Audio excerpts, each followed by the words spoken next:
Hey there everyone, what's up? Back today with another impressions video. And yeah, okay, I haven't been around for a while, but I've been playing a lot of stuff and I just haven't had stuff I wanted to talk about. Like, I played Dragon's Crown and I don't really have much to say about it beyond what other people have already said, so I didn't think I'd do an impressions on it. I like it. I got some complaints and some things I really liked, but whatever, not important. Not going to talk about Dragon's Crown. And I played a couple of retro RPGs that I'm not going to do videos about, but I haven't done anything really new until recently. And what I played new was this game right here. This is Elminage Gothic, the 3D remix for the 3DS. Now, originally this was a PSP game, and I think maybe 2011 or 2012. It's not that old. 2 years old maybe, but this originally came out on the PSP, and it kind of immediately got a reputation for being ridiculously hard. And I have the PSP version, but I only played a little bit of it because when I bought it, maybe a week or two after I bought it, they they announced the 3DS version, and I thought, like, oh, I know they're gonna add stuff. I just want to play the best version, so I haven't played it. I just waited for the 3DS version, and that's what I did. So now Elminage Gothic right here is I got on the 3DS. And let's talk about Elminage. Elminage is, of course, a first-person dungeon crawler, and it's a Wizardry clone, and it's one of, like, the kind of pillars of Wizardry clones in Japan, I mean. And let me explain that. Originally, Wizardry was like a really big license in Japan. There's probably 30 or more Wizardry games that only came out in Japan and weren't released stateside or outside of Japan, really. And this kind of thing is like, it's not like one company was making 30 games. It was a bunch of companies making these Wizardry games. And what happened was, a lot of companies would make these Wizardry games, and then they'd lose the license. Somebody else would be making the next Wizardry game. So these companies would have all these people who worked on Wizardry, and they'd have their own kind of spin on it. It's pretty, they have the standard Wizardry base, and they add their own stuff to it. And what happened is, every time one of these companies made their Wizardry and lost the license, they just made their own first-person dungeon crawler title that is essentially a Wizardry clone. So you have a lot of stuff like that, and you have stuff like, what is the company? Michael was the developer. That's the company's name, is Michael. And they kind of went out of business and became Experience, but they originally were doing like Wizardry X on the PS2 and stuff like that, and after they lost the Wizardry license, they made like Generations of X, or I think that's the title. It's PC RPG, and then they made stuff like Students of the Round and Demon's Gaze and Make Cross Blood, and so that's like your kind of one pillar. It just went off into this other thing, and then you'll have the people who are at Zero Div now, who did were making a Wizardry game, and then it turned into Class of Heroes. And Class of Heroes kind of evolved into something else as well. Actually, it's a funny story about that. Zero Div made Class of Heroes 1, and it's based on it's like literally the same engine, and they got in trouble, so they had to remake their different engine from the Wizardry engine. So it's a fun fact. And then you have another one. The people who made Elminage, Starfish, were once developing Wizardry games, and they lost the license, and now they made Elminage. And Elminage is, out of all the Wizardry kind of clones in Japan, I mean, Elminage, I haven't played much of the series. I haven't played any of the original 3, actually, because I heard they were really easy, but I heard that Elminage Gothic was especially difficult. For some reason, it's kind of almost legendary in its difficulty level, so I thought, oh, well, sounds good. I'll try that one for the Elminage series. And And I have another Elminage game, but it's not a it's not exactly the same. It's kind of a side story. But this is the first full Elminage series, like main series game that I've played, and I want to say that it's it's a very very good Wizardry clone. And I say that in terms of Wizardry clones, Elminage Gothic is like it's like the filet mignon of of Wizardry clones. You can't go wrong if you like Wizardry and you like. I mean, the old Wizardry is maybe 1 through 7. We'll say that 8 is really good, but kind of a departure from this style. But of course, this first-person dungeon crawling, grid-based dungeons, and it's very much like the original Wizardry. The systems are all there from Wizardry, and now a lot of the other kind of clones take out some of those systems, like the aging and the kind of permadeath and teleporting into walls and stuff like that. It's all from the first Wizardry, but also, in this game. So if you've ever played a Wizardry game and you start playing Elminage, it'll feel really comfortable to you. And you'll get into the dungeons and you'll feel like these people not only know Wizardry, they can competently make one. And Elminage Gothic feels that way. And I really got into Elminage Gothic because I heard that it was punishingly difficult, which is right up my alley. But also I heard that it's supposed to be kind of a horror-based first-person dungeon crawler with, kind of a Gothic horror, kind of, Gothic churches and caves and things. And that's essentially what it is. And I heard that it was also supposed to be kind of Lovecraftian monsters, lots of tentacled space monsters or whatever. That's not exactly true, but there are some things like that. And the concept of like kind of old gods being awakened and being like slumbering in, their stone prisons or whatever, that's kind of very Lovecraftian, and that's kind of the whole basis of the story for the game. So yeah, I'm not disappointed. It's just not exactly what I was hoping it would have been. But that's not to say it's not good, because out of all the kind of recent first-person dungeon crawlers I've played, Elminage Gothic is probably it's probably the most difficult, but it's also probably the most satisfying to beat and the most fun. So let me talk about the basic system for people who've never played Wizardry or Elminage. First, you have a 6-person party, and you have a lot of character classes to choose from. You have a lot of races to choose from. They all have their own benefits and drawbacks. So you've got, I think, 12 different races to choose from. Your standard kind of fantasy / wizardry races, but like, elves, dwarves, humans. And you have fairies and lots of other kind of humanoids. So there are birdmen and giants, and the birdmen and the giants are only in the 3DS version. And then you have like dragon men and demon type people. I forgot what they're called. Demon kin or something. It's something different. Devilish. That's it. It's probably devilish.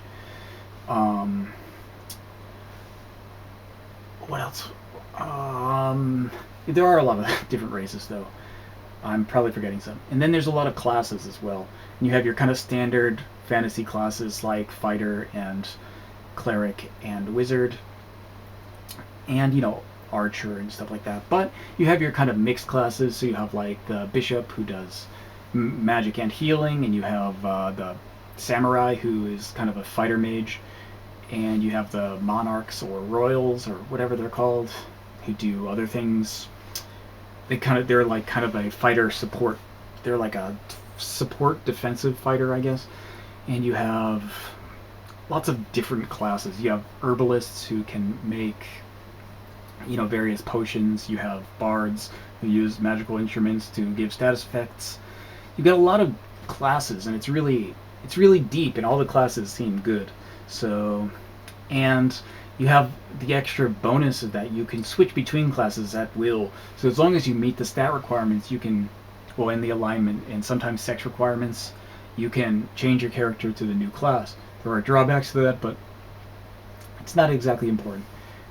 But you can switch your classes, and you can maintain some of the skills from other classes. So it's actually, you can have like, in the end, you can have a mage who has healing and support spells all together, where you can have a summoner who does, you know, all the magic spells, or you can have certain skills can transfer between classes. So it's actually like helpful and useful to like actually switch between classes in some cases. Some cases it's not so good. So some classes, you know, if you transfer them, they don't actually transfer over any skills, so it's not worth it to change from them. But in some cases it's really helpful if you have a you know, maybe you have a mage and you've leveled him up to the max level for spells. Maybe you want him to be a fighter so he can get health, or maybe you want to do it the other way, so you want to start as a fighter and gain a lot of health and then switch that character to a mage so that he's not like just a mage punching bag in the back row with 100 hit points. So, you know, you can kind of customize your party in the ways you like, and, you know, put in as much time as you like. And I'll go through that also, but that's the basic party structure. You have 6 people. You can make a ton more than that, and it's actually useful to make more characters than you need. So in some cases, some characters can only do special things. So if you have like an alchemist, they can imbue kind of magical powers into your weapons. So it's always useful to have one, even if it's not in your party, just like kind of sitting at the inn waiting for you to do alchemy. You can keep one to the side. Herbalist is the same way. You don't really need one for your party, but it's helpful to have them make stuff for you. So if you keep one in the inn, you can just switch him out of your party, have him craft stuff, and then have him go away. So it's actually useful to make more than your standard 6 characters. I think I had 16 characters in my final party, or 14 or something. I didn't use all of them all the time, but I did use a bunch of them, and I had 2 parties going at once, which is standard Wizardry material, if anyone has played. Because if you die in the dungeon, you stay in the dungeon. You don't get warped back to town. You don't... Those characters are corpses in the dungeon. You need people to go find them, or you need to spend a lot of money to get them back. Either way, you need a second party. So, generally, the game is difficult. I'll give it that. It's not incredibly difficult, and I think the 3DS version was actually made a little bit less difficult than the PSP version.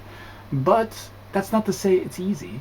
It's actually a pretty good level of difficulty. I felt challenged. I didn't feel like it was unfair or too hard. I felt it's challenging to a point where it's really fun. And that's kind of what I'm looking for. And generally, when you go into a dungeon, you can expect that if you're not paying attention, you're just kind of mashing buttons, or you're not planning out how your parties are going to work, you're going to die, and you're going to age, and your characters you're going to have to make new characters, which is bad. In this game, you can't age. If you die, when you're resurrected, you will age. And, you know, if your characters aren't elves or something, you have a pretty limited lifespan. If you're a human, or you're a fairy especially, your lifespan is going to be really short. And if you age really fast, you're going to have to make new characters, which means all the levels you put into your character are wasted, which adds a little bit of difficulty to the game, especially if you're not incredibly good at first-person dungeon crawlers. And if you aren't good at first-person dungeon crawlers, this game might possibly be rather frustrating. It's not to say that the game is frustrating. The levels are actually designed quite well. There's sometimes shortcuts and sometimes kind of confusing stages that are like you have to figure out how to go through them. Even with when you have the map fully, well, obviously not fully, but for most cases, like, you'll be teleporting around trying to figure out the correct path to, or you'll be moving around dungeons trying to find hidden doors so you can continue. And that's a lot of fun because it means you'll have to go through to all places on the map to find what you're looking for. And I feel like it's the kind of game that it's very old school in its design. And I say that because like it really feels like an old game. It's not that old, but it feels like it's a pretty old style game. So when you, that's not to say it's bad. I mean, I'm just saying it feels like it's really keeping that kind of style of game alive, which is nice because not a lot of people are doing it on the same level as the originals, and I feel this one really does it well. So, what else do we? I want to let's talk about the graphics. They're passable. It's not like it's really important, but some of the stages are, you know, let's just say it looks like a PSP game. I mean, it's on the 3DS, but I don't know. The 3DS and the PSP don't feel like incredibly different in terms of like the power level of the things that they're displaying. And that's not to say that the 3DS isn't a more powerful system. It is, but you know, it I think the developers are essentially just porting the game directly from PSP to 3DS, so it looks like a PSP game, and that's not bad. I like the PSP and I like this game, but it's not incredibly beautiful. I mean, for example, when I played Mine Zero on the Vita, there were stages in there where I thought, "Wow, this looks really good," but in this game, I never had a moment like that. I had moments where I thought, "Oh, well, that's pretty cool" or something, but nothing where I thought, this is beautiful. Everything looks kind of generic.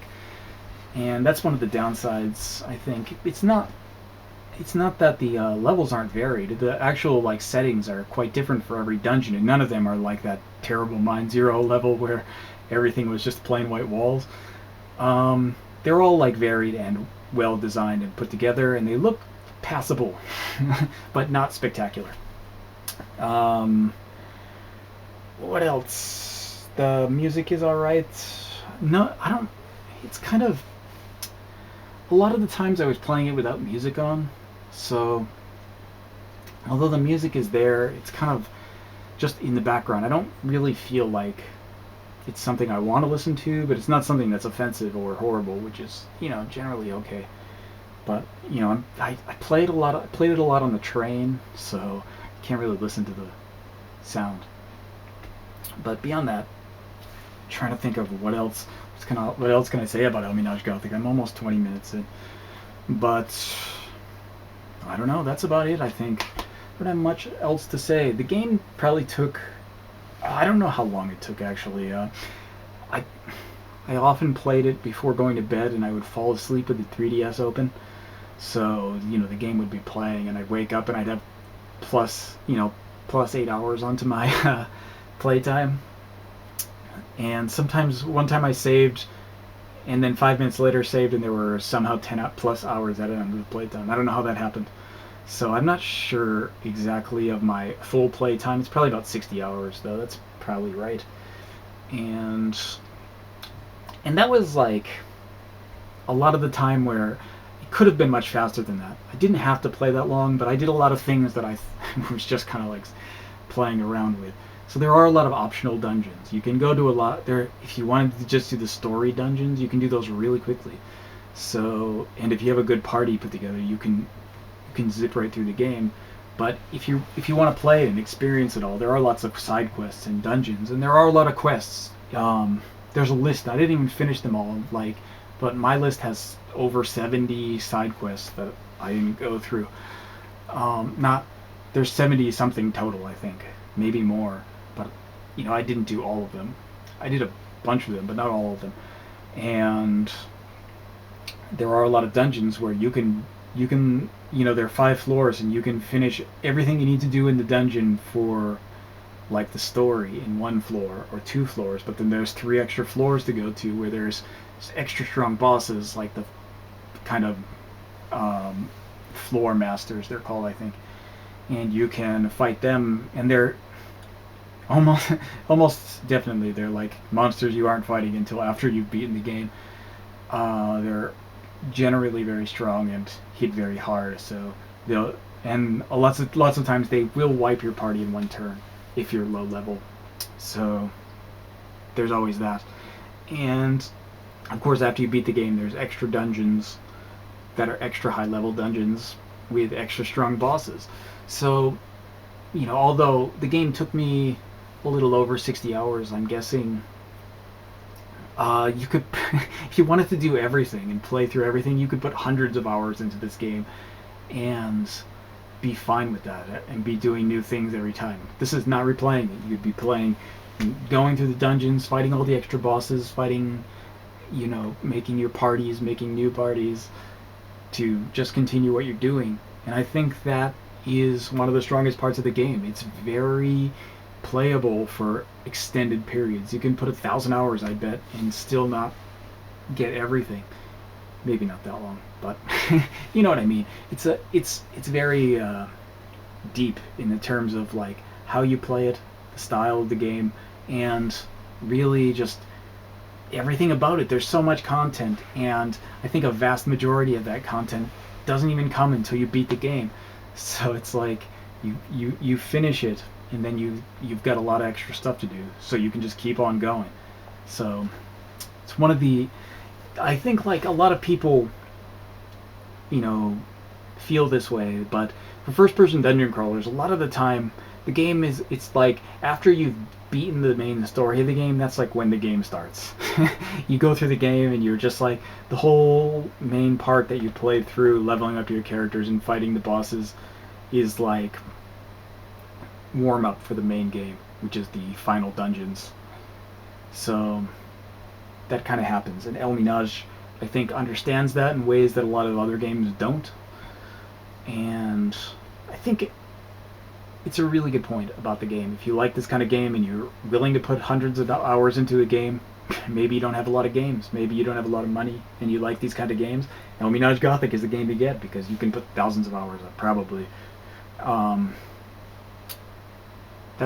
don't know, that's about it. Kind of rambled on about various Wizardry clones and whatever, but this is on the 3DS, in Japan only. I seriously doubt they'll translate it. But, they did translate some of those other Elminage games for the PSP, so maybe you'll get lucky. If it does get translated, definitely pick it up.